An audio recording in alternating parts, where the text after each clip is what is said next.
Hello, I'm Dave March, the Spy Guy, and I'm trying to do an update on this Saturday, the 28th of January 2023. So I just wanted to start doing more shows because people are actually watching this kind of stuff. So uh, getting ready to go live, and I'm like, okay, I think everything's set up, and then I'm like, oh yeah, I need my mic, which you can't see because I have a green screen, but trust me, it's here. I just wanted to. I'm still recovering from this cold that I've had for the last week since getting it down in Florida. So why don't I? We'll see how long I kind of last here. But one thing I wanted to talk about. I spent the day watching the A-Team TV show, and it's just so fun watching this stuff from the '80s and just knowing that a friend of mine said it's all very formulaic, but I appreciate the formula, especially one of the biggest things that happens in the show. Unlike a lot of those '80s TV shows, uh, people get paid. They actually get paid for their work. Unlike, say, Magnum PI, who's you're like for 7 seasons. How exactly is this guy keeping money? Like, you can only borrow from your friends so much, right? Uh, Sorry, someone's pinging me here. So I wanted to get down to kind of brass tacks here. I had four subjects I kind of put together for tonight's report, and one is I'll start with the last one, the Fed.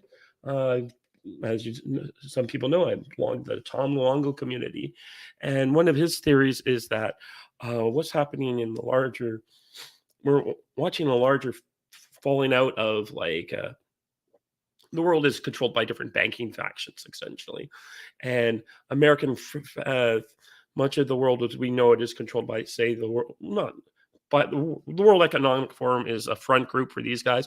Personally, I look at them as nothing more than a bunch of rich guys who come together every year to figure out a way to screw the rest of us. So his theory is that basically there's been a falling out amongst the people who used to go to the World Economic Forum, and now they've realized that what is it? Essentially is that the New York Fed is trying to bankrupt the European banks because that way they can get their financial independence and get out of this zero monetary policy that really has, or sorry, 0% interest policy that has dominated the world. So he's talking in one of his latest articles why the Fed should raise rates by 0.5%. I kind of agree, but there is some people, like he's got another financial person called Daniel Martino Booth, and she's basically saying, "Nah, we don't need the interest rates so high. Quantitative tightening, where the Fed, U.S. Fed's draining the World Bank liquidity out of the financial markets at the rate of $65 billion a month is more important than raising the federal interest rate any higher. So it might go up a quarter point, but he's been arguing for 50%. From his letter, the picture tells the story. Yesterday, no less a figure than Mohammed El Erian, former head of PIMCO, argued for the Fed to stay the course on surprise markets with another 50 basis point Fed funds rate hike next week. This article came out on the same day as the latest U.S. GDP figures, home sales, inventories, jobless claims, and big slew of data. All of this prompted the folks at Zero Hedge, where he writes a fair bit, to engage in a bit of projection that Powell is perplexed by the labor data. No, Tyler, he says, you are perplexed. This data just gives Jerome Powell more ammo to do what Ariane and Tom are urging him to raise by 50 basis points. Basically, the economy is doing so well. As a rate, people are like now even going into debt because they're trying to get fixed rates because they expect the interest rate to increase. So people are like locking in on long-term interest right now because they expect it not to stay there long. So people are spending more money than they should normally because of this. The data from this morning is another round of ho-hum. The Fed's favorite inflation indicator was flat month over month, but coming down year over year. So this must mean that the Fed is still trying to fight inflation with rate hikes, right? Zero Hedge spends so much time begging the question and never spends a minute wondering if there's a different or better question to be asking. It is the same problem that is getting uncovered in other areas. I've gotten word from many of you that Robert Barnes, who is, if you're in the independent media space, Robert Barnes is a lawyer. He was one of the Trump lawyers, and he has a weekly YouTube show where he comes out and like continue to avoid addressing my arguments directly by giving his people what they want, an opportunity for me to present my case to him. Well, as we were recently discussing on the private Slack server, Barnes is more interested in doing what someone on the Slack server and said, and I really appreciated the description, that Barnes and his partner are more interested in the Andy Griffithization of the United States, where they all want to go back to the 1950s and small farmer stuff, like Russell Kirk type conservatives. So yeah, it's go back the way things were, make America great again stuff, versus maybe we're not going that direction. So latest thing that he defers to Jeff Snyder and all things Eurodollar. The problem, as I pointed out, or stomped over it, is that Snyder isn't a geopolitical guy. His best doesn't see the bigger picture of why the Fed would ever be willing to try and break the Eurodollar monarch's hold on Fed policy. And because of that, he keeps doubling down on his view, not much different from Zero Hedges or Peter Schiff's or many others view that the Fed is both incompetent and evil. Oh, like everyone thinks that everyone's incompetent and evil. What if it's all by design, guys? Jesus. And so no willingness to engage in anything close to the real situation, but that's because the power of the Eurodollar markets or because of Bernanke Yellen being tied to the globalist cabal that built the Eurodollar system in the first place during the rebuilding of Europe under the Marshall Plan. Wow, we're going back in the day. The believe the later in the use of the Eurodollars to fund the market. So what else ends in June? USD LIBOR usage for all U.S. originated debt. Yes. So this is something that's. I remember talking to my father a couple years before he passed away, and he's like telling me about this London Internet Bank overnight rate LIBOR, which was being used to scam people because the London banks and European banks could basically arbitrage the interest rates, and they were caught doing this. And now America is basically creating something called SOFR, which will get the something sovereign overnight rate, whatever. Anyways, so SOFR is going to replace that, and Canada is also moving to this. So basically, a bunch of people are getting off the Eurodollar system, where the European banks based out of London get to choose the internet interest rate on everything that's happening in other countries, including Canada and the United States. And now those guys that is breaking down and no longer will be a factor. So if Europe goes and has the Italians, for example, borrow like 49 times their rate, like what is it? I was taught in high school that basically for every dollar you put in the bank, the banks can leverage out $7. And that's the thing. It looks like Italy is leveraging $72 off every dollar. And that's a problem. So the United States, so whenever we try to raise interest rates here to trigger a recession or do any of the things that we need to do here, Europe would go to crap. And because we were so heavily tied into their financial system, we couldn't do what was necessary to protect our economies. And now Tom Longo's theory is that the U.S. banks are deliberately getting us out of that situation and bankrupting Europe at the same time. Tom Longo's theory is that basically it's not the Europeans Union is not like these poor defenseless people that colonies of the United States, but they're actually secretly manipulating the United States into being their bully boy, or basically they're German mercenaries for the 17th and 18th century, when you would get Hessians to go around and do all your dirty work while you could sit at home and not have to do the work. So America's basically forced to become this empire for Europe, whereas Europe is gets to not do anything, gets to have their nice, safe welfare state. Anyways, well, the Americans can't even get basic health care for their people. So where was I? Now let's think about this for a moment. Why are the euro dollars mark? It's obsessed with 5% of the pivot point for the Fed. But let's make the assumption vital in Europe breaks if the FFR goes above 5%. So would you not expect to see the histrionics we've seen from the financial press, who we know for near fact work for Davos? Davos is basically uh, a catch-all term for a bunch of evil people, evil rich people, the same evil rich people get together to basically keep themselves rich while the rest of us are poor. Make us all into peasants, essentially. They want to have what they used to have. So, Barnes wants to bring about the anti-Griffithization of the America. These people want to basically make the world into neo-feudalism, with them as the nobles on top and everyone else, peasants having to eat bugs. Okay. So then he goes into talking about normal interest rate. No, it's still at 0.15%, not 4%. You know, the rest of us should be getting this kind of stuff up.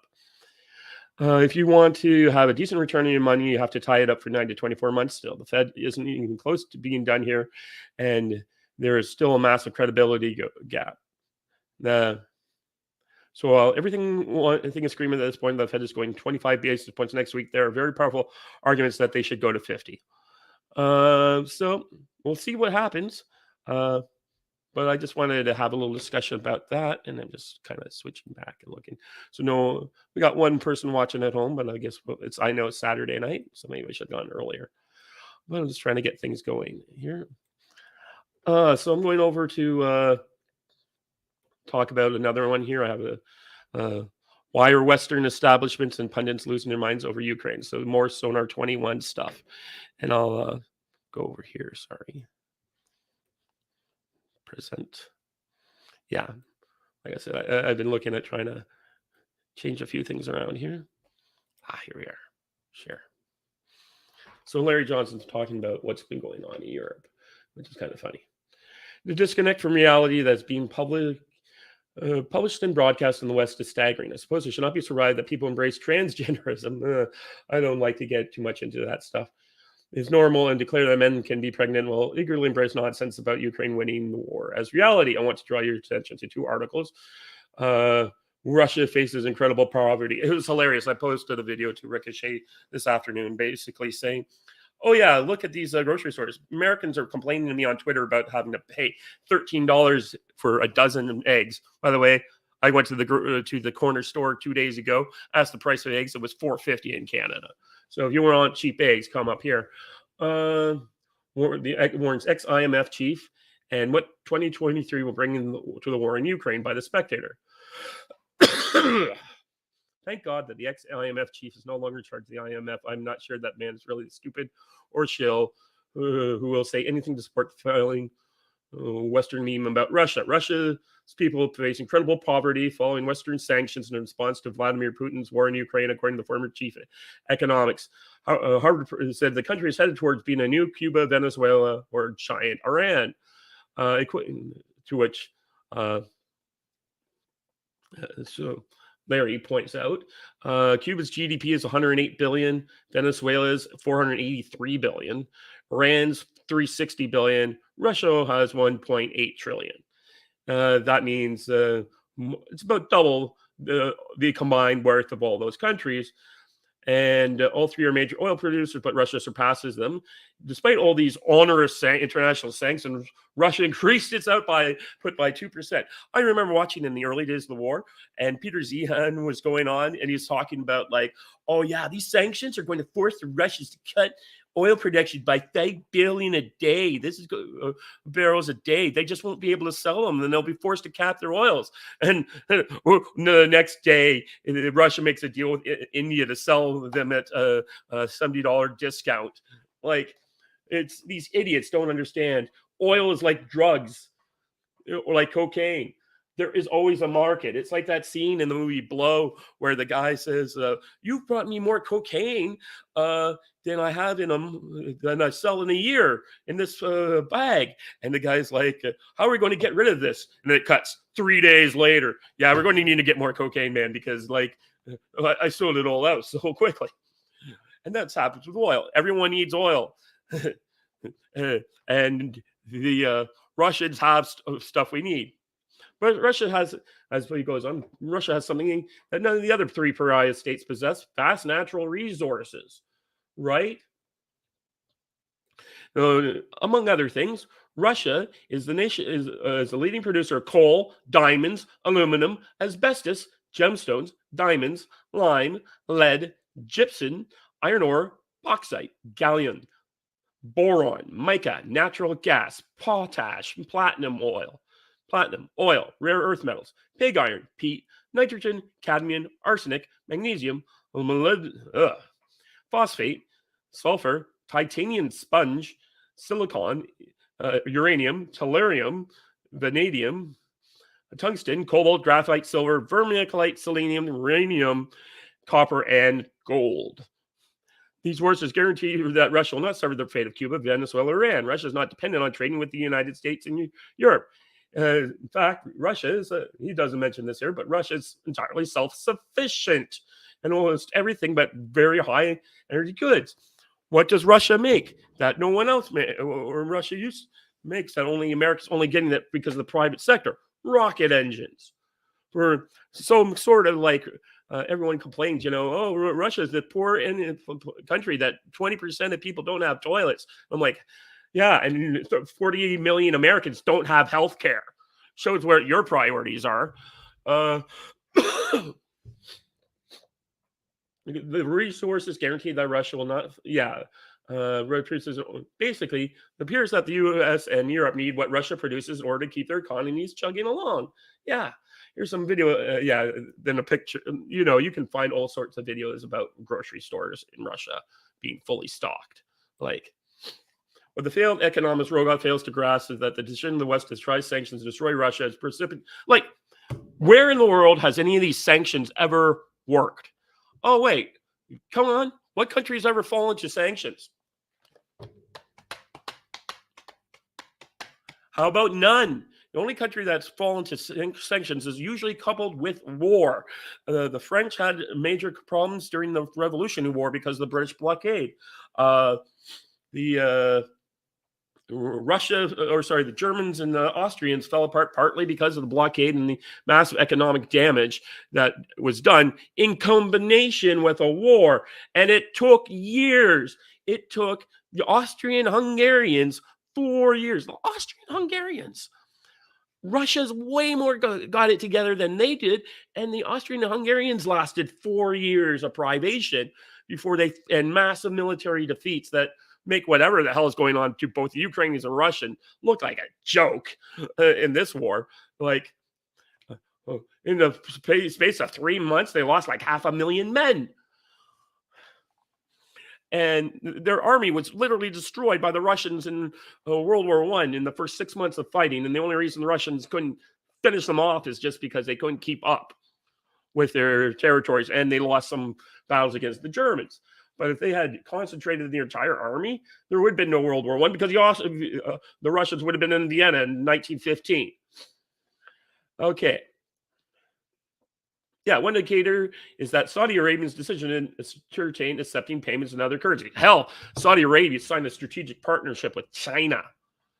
America's greatest allies in the Middle East since the Second World War is Saudi Arabia. They're number one proxy, and they're now just joining up with with China. This is the start of the new world economic order, but maybe that's what haunts Rogoff, if he actually realizes it. Next up, Charles Lipinson, who is Peter R. B. Ritzman Professor of Political Science Emeritus at the University of Chicago, where he founded the program on international politics, economics, and security, and contributes to The Spectator. Yes. Well, I won't say. Andrei Martynov says it's a denunciation of political science is a fraudulent academic field. My father taught political science for 25 years. I can tell you it's not fraudulent academic. It's just there's a lot of people getting degrees that are fraudulent academics. What's happening on the battlefield itself? The fight has slowed over the past 2 months because of early winter weather. That's not why. There was no early winter weather. That was the reason why the things just like people don't understand. Fight had slowed down over the past 2 months because of early winter weather. If there had been early winter weather, there would have been more fighting. The fact that Rasputia went on an extra month is a problem for that. Now, as the ground freeze is solid, Ukraine's tanks and artillery are beginning to move again. I don't know what tanks and artillery. I thought it was all destroyed. That's why Zaluzhny's going to the going out there and telling everyone he needs 300 more tanks.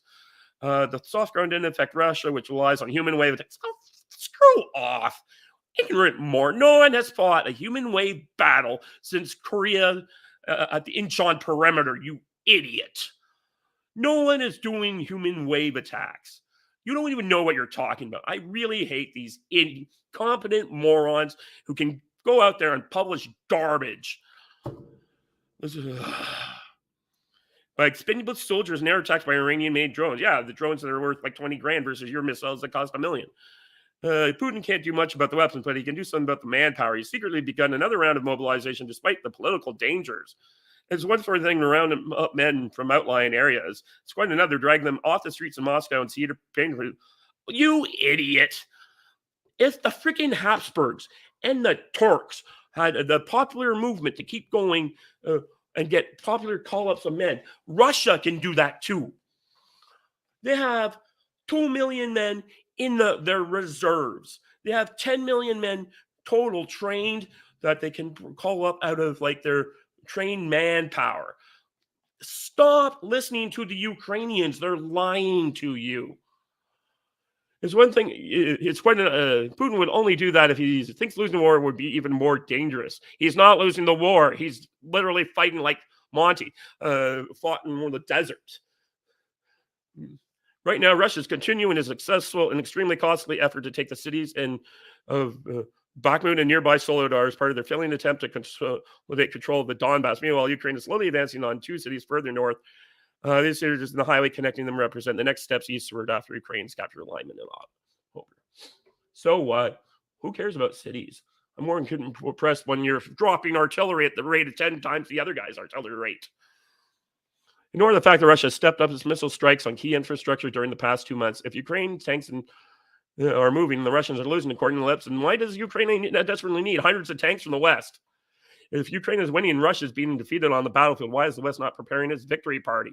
Cobbling together a failed NATO summit in Ramstein this past week is not a sign the West is confident of Ukraine's military.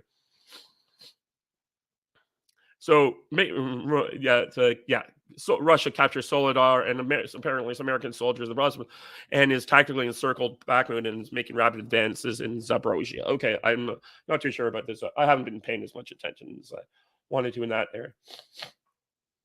Lipson is reading the propaganda of that Ukrainian attacks on Crimea and Slovakia are strategically important. Nothing could be further from the truth. Russia has now established fire control over the lines of communication to provide supplies to the Ukrainian forces in Bakhmut. True to form, Russia is not divulging its plans. The current movement of troops and artillery and air supplies strongly suggests that Russia is going to cut off Ukrainian forces east of the Dnieper River from resupply shades of Operation Uranus, the Soviet cauldron that forced and destroyed the Nazi Sixth Army at Stalingrad. I've written 15,000 words on the Battle of Stalingrad, okay? Yeah. I don't think this is quite Stalingrad yet. I keep maintaining this is much more a successful Verdun. That's what we're really seeing is the Germans are steadily advancing on Verdun and probably will capture that fortress. That's what we're looking at here at Bakhmut. Let me take a drink here.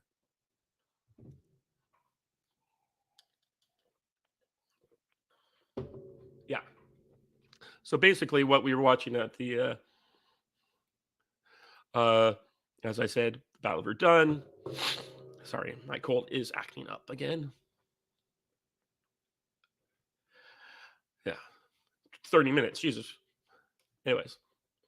Why are... Well, the Western cheerleaders for Ukraine never meant that Ukraine is losing. Of course not, because that would... It's like freaking Afghanistan, where they were winning right up until the airport fell over. Or I'm sure this. I wasn't around really for 1975 because I wouldn't be born for another 3 years. But I can totally imagine that's exactly the kind of perspective people were saying right up as the North Vietnamese troops are marching into the south and are just outside of Saigon. Oh yeah, don't worry, we're winning this. Don't worry. Ignore all the helicopters flying off the embassies. We're totally winning this war. Anyways, we also What's Next by Helmut Smith. I'll read a bit of this. Helmut Smith writes on Larry Johnson's blog, but I don't know who he is, and there's not really a lot of biography about who he is. I don't know what the Russians are going to do in Ukraine, and neither does anyone else outside of their high command. But there sure have been a lot of wrong predictions. Leaving aside the Western propaganda, well, serious observers seem to be getting the timing wrong. We know the correlation of forces favor Russia, but we expect things to happen more quickly. Yeah, I'm not thinking that anymore. I've been definitely in the Brian Berletic camp since he really, I talk on Gonzalo Lira's channel about it. We agree that Moscow is expecting something shorter, less bloody, and quicker at the beginning, and was probably surprised by the resistance of the Kiev regime and NATO's unhinged support. Yeah, I think at the worst they thought they would have ended up I really think they thought that they could freeze this conflict like they did in places like Georgia, where at their worst, they thought they could negotiate something, but at the worst, they thought they would grab the Donbass and they would freeze the conflict, and that would be it. And influence things that way. They didn't think that we would be NATO would go all in on trying to defeat them, because I don't know.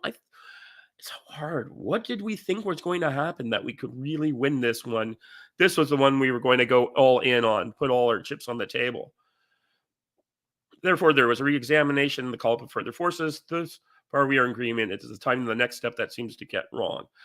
I've been thinking about this, why this is so, and have come to the following conclusions. By now, everybody's paying attention knows that the Ukraine battlefield is part of a world war in which those who control the U.S. empire are trying to hold onto their dominance. For those outside the NATO propaganda battle, there's general agreement that Russia is winning both in the Ukraine battlefield and the wider theater. Time is on Russia's side. Well, I think in the short term, I think after 10 years, yeah, if this thing goes on that long, but I think the Ukrainians are running out of guys.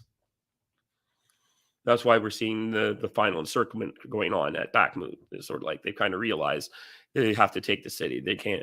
Or Vicksburg. I don't know enough about the Vicksburg battle to talk about it, but it might be a little bit more like Vicksburg, I'm thinking. First, the Ukraine battlefield. The first aim is to destroy the enemy's power, and that Russia is doing, especially in the Bakhmut slaughterhouse.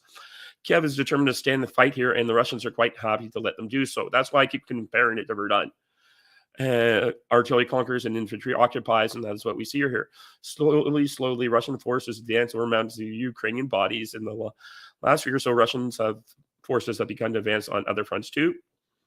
The grinding away can continue until Ukraine collapses, because it's easier for the Russians to let the enemy come to them than to go after them. Yeah, it's very convenient. If you want to step into my pre-made fire zones and kill boxes and let me shoot you until you run out of guys, that works well.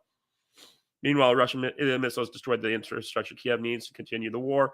Time and developments favor Russia, and there's no incentive to big arrow movements. Yeah, broadly advanced on a broad front. Don't go advancing like that. Was something like I've sometimes compared to this to the war in the desert in the 41 to 43. And I'm actually playing a game over there right now that's very based on that kind of stuff. And basically what happened is between 40 until Monty got there was basically a seesaw, a bunch of battles where the Germans would advance and get so far before the British fell back on a strong defensive line, that usually at the Qatar Depression. And that and then they'd pile up, get a whole bunch of stuff, attack, and the Germans would fall back on Libya and Tripoli, and eventually around around there, Tripoli, they'd build up a bunch of resources. The British would be overstretched, and then they'd push back, and there was a seesaw battling going back and forth until Monty came there, and he got the Germans under Rommel to attack him, and then he slowly pushed forward, never falling back, capturing place after place, and slowly, methodically chased the Germans into Tunis. And what we're seeing is something I think is something similar to what is going on in Bakhmut and other places in Russia, where the Russians are basically marching up to the line, pound it flat. The Ukrainians eventually have to break or move back, and the Russians move up. Certainly, another place that would be a good example of what we're watching is Monte, like back could be Monte Cassino, and we're looking the Italian theater in '44, where the Germans are constantly falling back on a more powerful mountain line, and eventually the war ends with them at the at the end of the mountain line, and the Allies have just had to slowly grind forward in doing that. Okay. On the bigger war, the sanctions that were supposed to have crushed Russia have a boomerang, and we have headlines like "Inflation in Europe is failing, but food prices are rising." Well, if inflation is, if food prices are rising, inflation is rising, and hyperthermia deaths in England. Jesus, how many people died doing that? Because that is something I've been talking about for a little while. So, pensioner died from hypothermia. Told, "Don't worry about the bills." She was off to help pay. She was too proud to have her son pay her power bill. On December 11, 2022, after telling relatives she kept cold, despite the best efforts of medical professionals, the 87-year-old died several weeks later after the condition deteriorated. His mom had refused help to pay her power bill. She had a single gas fire in her living room and used portable electric heaters to warm the rest of her two-bedroom house, he said. God. So, like, at least the winter's been mild enough that we haven't seen hundreds of people or thousands of people freezing to death, as I was worried they were. But we were definitely seeing that as an issue. So let me go back here. Where was I?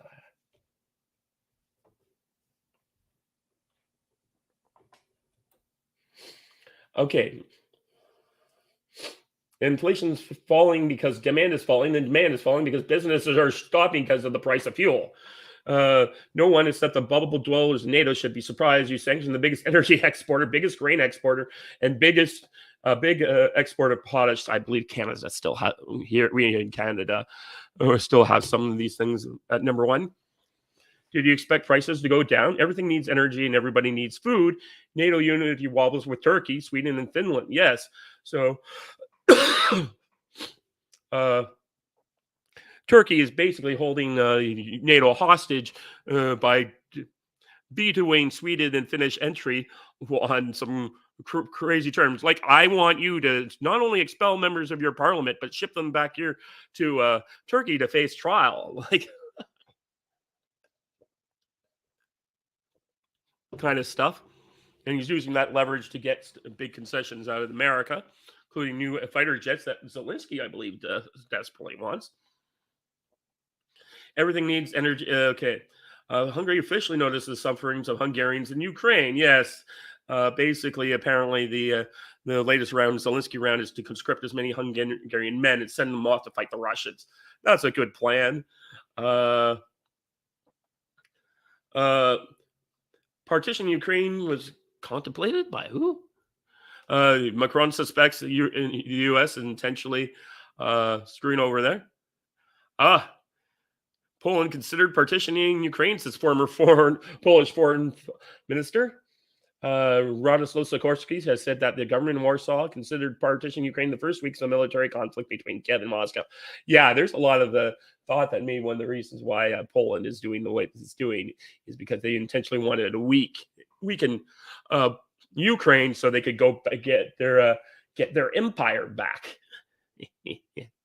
If that's true, at least the Polish people are doing something. Polish government is thinking about doing some good stuff. And Russia said, "Yeah, you want to take back Silesia? Yeah, we're no problem with that." And certainly, some of the other things the Poles have discussed doing, including creating the first tank division. Like, if NATO is truly breaking up and Poland is going to be the next round of battlefield, it might make more sense for Poland to get, I don't know, territories out of Germany with its. Why would Poland go running up against a couple million men in the Russian army when they can just go take out whatever they want out of Germany, who has an army of 67,000 men and murdered 1 in 6 people in Poland in World War II?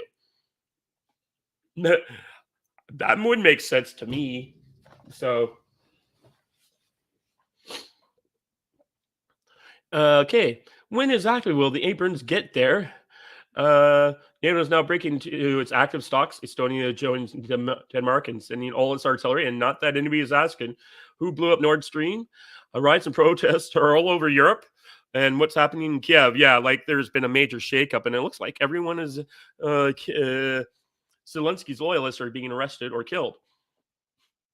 By who? For what reason? Isolating Zelensky and making him more dependent on the United States. The longer this goes on, the weaker Russia's enemies become. So, in the big war, time and developments favor Russia, and there's no incentive to make big arrow movements. Therefore, Russia should doing what it's been doing and hold the force and reserve. No reason to change everything. It's a trading its enemies. So, yeah, there won't be a big winter offensive because, frankly, they wanted it to come in early December, January.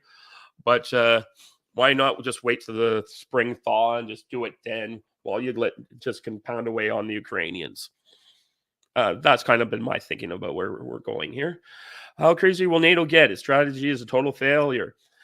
Crippling sanctions haven't collapsed the Russian economy or overthrown Putin or made the population rise up because, as we discussed earlier, that never happens.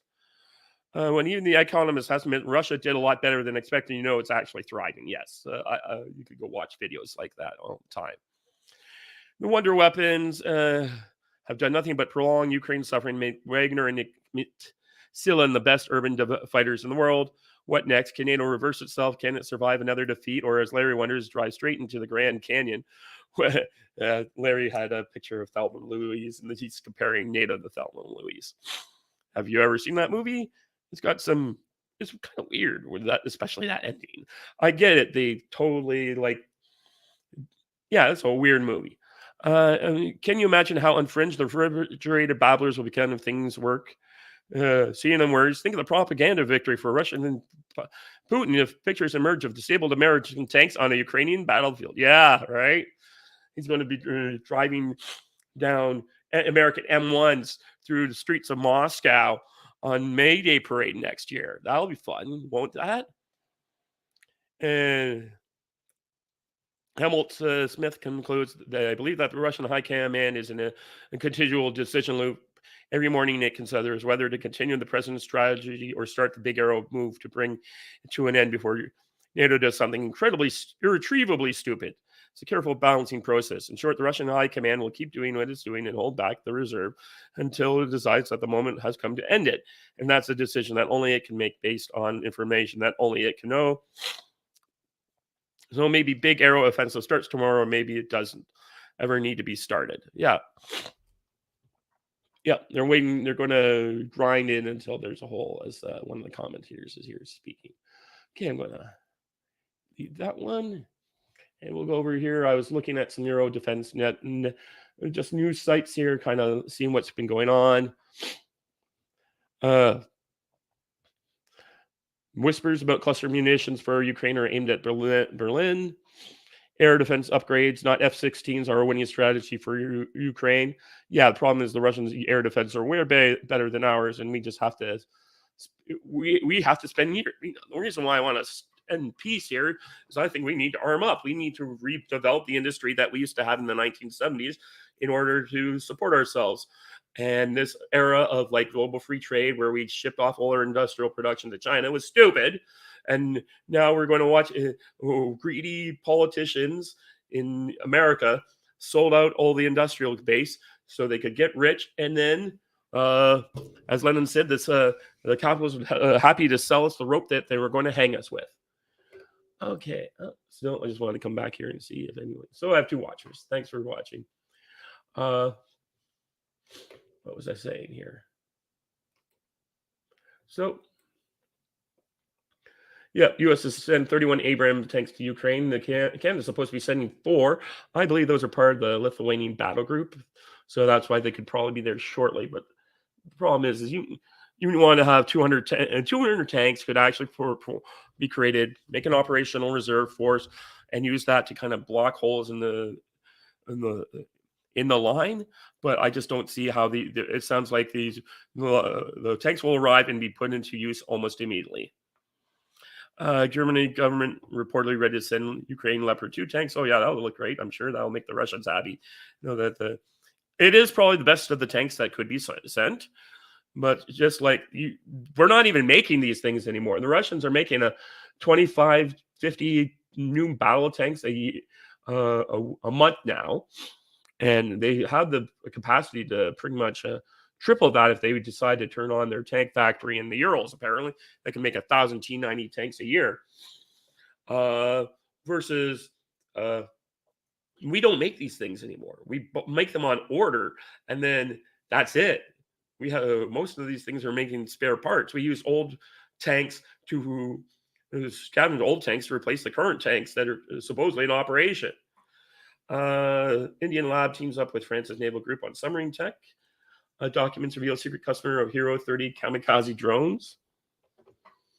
Italy SAMP-T missile defense donation. So, and another one here I was looking at. Poland will send 60 additional tanks to Ukraine. That's from Friday. So, for this thing, 30 of which are the famous PT-91 Tarwar, along with 14 Leopards. Oh, the PT-91's a decent tank, but the problem is that you're like sending...